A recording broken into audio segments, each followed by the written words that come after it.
The target is Jimmy Chen, a cynical tabloid journalist who will literally kill for a good story. A failed actor who became an internet sensation, the target has made a name for himself in online journalism by creating fake stories and sensational headlines. When taking on a pharmaceutical conglomerate, Chen obtained evidence that the company was withholding damaging data on an antidepressant. Instead of going public, Chen sat on the material for a year until a sudden wave of suicides gave him the sales hook he needed. Our client's sister jumped in front of a train, and they hold Chen accountable. We have intercepted information suggesting Jimmy Chen is currently researching a secret society for a US tabloid magazine. Good luck, 47. Hey guys, welcome back to the Geekbox, and we're doing another elusive target, the Stowaway, for year 3. And we're going to be doing two methods this time, a simple method and default as always. We've covered this a few times in a lot of different ways, so the default is pretty much what you've seen before. The Emetic, which is the second version, is something new. But obviously I'd like to go this each year because they do change them slightly in that as well, and obviously it's easier for you to watch this than have to dig back through videos and that.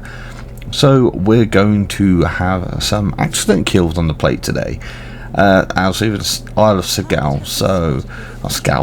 So starting off, we're going to head straight towards the keep.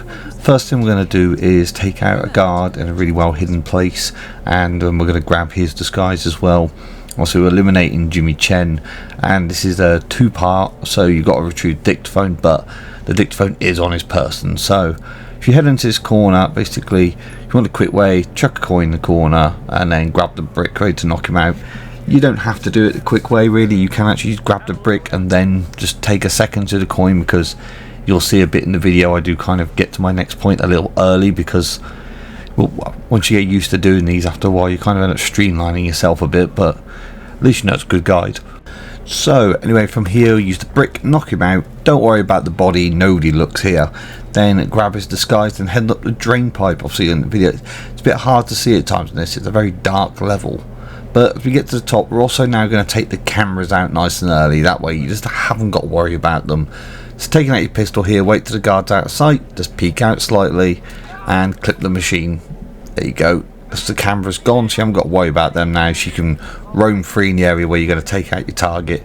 Heading out, make sure to stick to the left here. There is an enforcer. He's on his phone, so it's hard for him to see you, but he still can if you get close enough. And then we're going to head on through and swing to the left. Watch out for the enforcer in the middle, as you can see there, but then you'll see in the back corner our target. Now this is a case of we're just waiting a little bit. He's talking to himself on his dictaphone, which obviously we're going to grab anyway.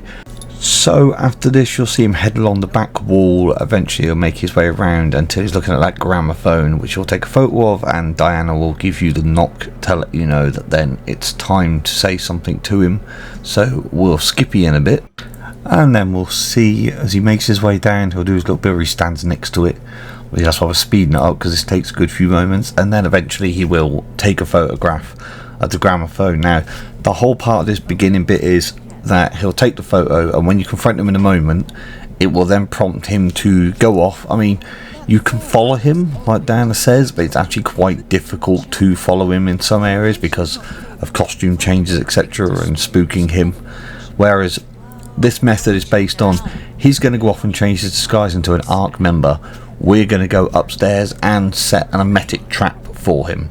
So heading up on the stairs there, once you've spoken to him, he's pretty much gone, whoa man, you know, what's the problem? It sets everything in motion. So heading up out here, we're going to go into the courtyard, then just head on around the outside of it. Sometimes there's an enforcer in the courtyard, hence just going around the outside. But as we head up now, look out for this guard. If you get here early enough, he's smoking at the windows, you can see. I've actually done before, I've jumped on the railing without even checking first, and then realised that he's right there and it blows everything and you have to start again. And for those that don't know, obviously you can go back to the desktop and quit the app, and that way you don't fail it, you can restart. But after that, jump up onto the railing and jump into the window and quickly get behind the sofa there. Sometimes you will get the constant will walk through onto here, which you'll see there. He's always aware of all outfits, disguises, etc. It's just apparently he knows every single person in the building. So, was as quick, so I apologise for the bad throat I've got at the moment, which doesn't make this video so good to hear. But the moment the guard stands up, hit the subdue button, you'll pull him over as you see, and drag him into the box. The woman there, she won't see you, so feel free to just grab the disguise, and then you can move around a lot more freely here as an elite guard. Pick up the gun as well, just so you don't draw attention and move people around. But heading out to the left, head through the curtain. You'll then pop through the door. You'll see it's on your left. This is a Constance door, so that will take you out to other places you ever need to know it. But that's the emetic poison that we're going to use.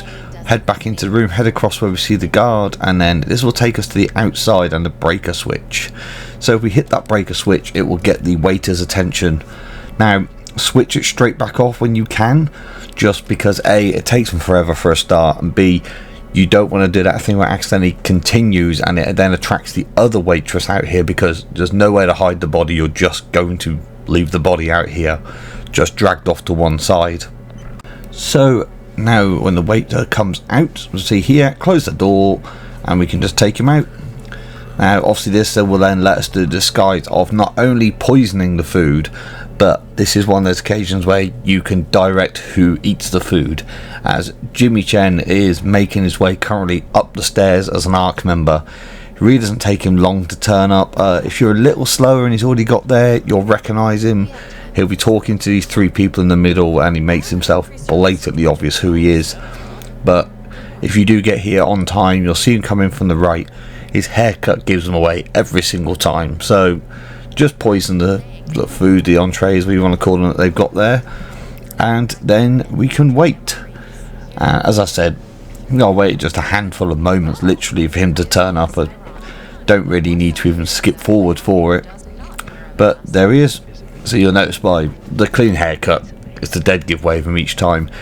Like I say, if you're not sure, he will go in and start talking to him. His voice will give him away and the stuff he says, but offer him the food, he gets close enough and it gives you the prompt obviously to make sure that it's him you give it to, because you only get one shot on it.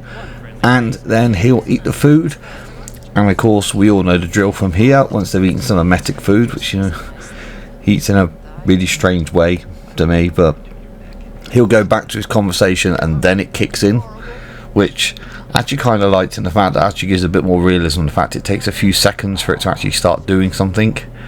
But then as usual we will follow him. Now to make things easier, he's going to be there for a moment anyway, so for me personally I will pop outside and get the disguise back, because the elite soldier is the best disguise on the map. It will get you into the most places and it's got the least enforcers behind it, so just grab that. You're just heading across. You can use instinct here and you'll see where he's still going, the question marks of people as he goes past them being sick. And then we've got ourselves set up for a nice drown kill. And in this room as well, we've also got a hide box. You don't have to, it's an accident kill, so it doesn't matter either way. But drown him, obviously the one thing is to make sure you definitely retrieve the dictaphone off his body. So once he's down on the floor, get the dictaphone, and that's the target done. Obviously it says you don't have to hide him. I personally prefer to hide bodies, because A, I like to work cleaner if I can, and B, you get the extra XP for hiding the body. And then we make our way out of here. I'm not going to bore the intricacies of escaping. You can go back exactly the same way, or you can work your way down the building. It's up to you. It's easier probably going back the way you came, mostly because there's less enforcers. But now we're going to do the same again, but with the emetic mine. So we're not doing the suitcase trick, because the first part where we have to climb up, the suitcase won't let you climb up there. Also, I'm going to speed this all up because we are doing exactly the same thing as we just did to get into position. We're just changing it at the room where we actually meet Jimmy. So now we're in the room, we're going to play a bit of do and distract mode on this. In short, obviously Jimmy's in his corner. We're not going to wait for him to go around and all that again. I think personally it's actually easier in this corner, but yeah, we're going to just be using a coin and the emetic mine. So as he starts to walk away, drop the coin in the corner and then just wait for him to walk into the corner. Put yourself here so you're pretty much covered. The difficult part, make sure you don't lock on and throw it at his head, which I nearly did. But yeah, throw the mine in the corner. Doesn't really matter so much. As he turns to look at it, you can detonate it. and it's as simple as that. The bathroom is literally around the corner, so he's going to head off round the corner, and then you'll just follow him in and drown him. So if you've got an emetic mine, that is a trick actually in quite a few places you can use. Distract them one way and then throw the mine next to them. If you can't take the briefcase, or obviously you're not confident with using that technique, then you can still do this, take out a lot of targets. A lot of the time throwing the actual mine doesn't really get a lot of people's attention compared to like throwing a grenade, for example, and they'll just find the remnant afterwards. So there we go. Again, take the dictaphone and all that. So that one I pressed the wrong button, I do not know why, so I end up changing into his outfit as well. Hence you'll see I change back. But doesn't matter if the body gets found, which it does. The second I walk, see body found, but because it's an accident they don't get suspicious anyway quick enough to actually get you. And then again, it's just a case of heading back the way we came and picking an exit. So there is a closer exit if you want to take it, which I did with this one, where you can work your way through and then just head to the left. You can cut across, cut through the room, and then just drop down and you can escape. I think there's one enforcer nearby to it, so just make sure he's definitely got his back to you, because I've actually gone to exit on this exit before and he's seen me as I've started hitting the cutscene. So lesson learned. But yeah, pretty much just, well, I strolled on through, just not drawing any attention. You see the enforcer there, but he's doing something, so he's distracted, and boom, mission done. So we've got 2 ways. Silent assassin, that's the way to get targets. I've found a lot of bits from it before, you will do. So you can see year 3 of the Stowaway done. So hopefully this guide helps you out. We've still got a week to take out the target, I think, and then we've got the procurers following in this. So, and they've actually got a bit of a crossover between the two, because in 5 days that becomes available if you've already completed this. So we'll be doing a guide on that as well. But as you see, down less than 4 minutes, Silent Assassin, easy peasy, nice little level up. Anyway, thanks for watching the videos, guys, as always, and I will see you all out there.